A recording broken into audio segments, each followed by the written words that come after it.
Hello, and welcome to this physics video where we will be discussing current and resistance U10.CR1. And what we will be doing here is stating some properties of electric current and doing some math problems using an equation. So let's get started. So here we have some basic properties of electric current. Current is the rate of charge movement, and that is signified by I equals the change in Q over the change in T. And what that really means is current equals the change in charge over the change in time, and that's really all current is. It's the rate of charge movements, or the rate of electron flow. The SI unit for current is ampere, and that's signified by A, and it also is 1 coulomb per second. And that also basically reiterates the whole electron flow, or the rate of charge movement, because you have 1 coulomb per second, that's 1 charge per second, which goes along with the former equation over there. And here we have conventional current. And conventional current is always defined in terms of positive charge movement. So you have the motion of charge carriers, which can also be positive or negative, and you have an equivalent conventional current, which is always defined in positive charge movement terms.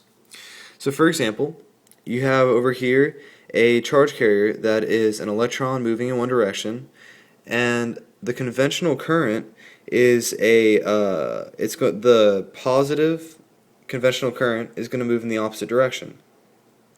If you have a positive charge carrier, then your equivalent conventional current will also move in the same direction because they are both positive. And over here, if you have both a positive and a negative motion carrier moving in different directions, the equivalent conventional current will move in the same direction as the positive charge carrier. So that's always good to know.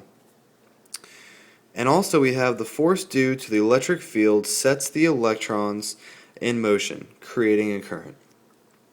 And all that really means, a great example for that actually, is when you turn on your lights and the electricity goes on and you get light when you do that. And you aren't just letting loose a salvo of electrons that go really quickly and make light. What you're doing is you're switching the electric field over there. And by doing that, the force due to that electric field is creating a current. And that current is what brings the electrons over and powers your house and powers your lights. So now that we have the basic properties covered, let's do some math problems. And before we do that, the equation that we will be using for these is I equals delta Q over delta T. Alright, so number one.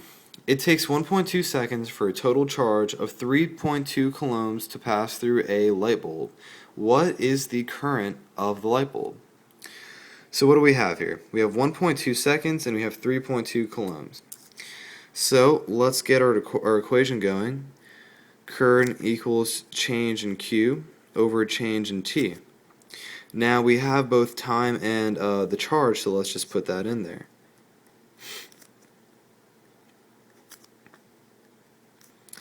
And all we have to do is simply divide that in our calculator. So let's do that.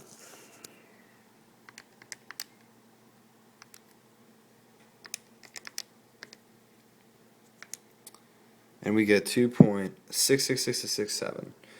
So we're just going to round that to 2.67. And don't forget your unit there. And that's the answer. It's pretty simple. So let's try it again, but we're not going to solve for current this time. The current in a light bulb is 4.4 amps. How long does it take for 2.8 coulombs of a total charge to pass through the bulb?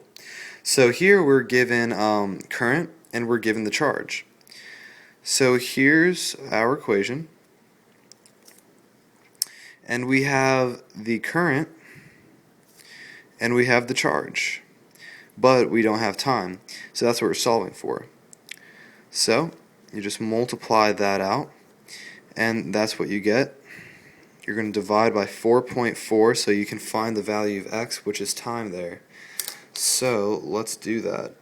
2.8 divided by 4.4, that is going to give us this value. So, let's see here. Time is going to equal 0.6, we'll just say 0.636 in seconds. And so that is how you do it. You just want to use your current equation and you plug in the given values, and that is how you find your answers. So thank you very much, and I hope you enjoyed the video.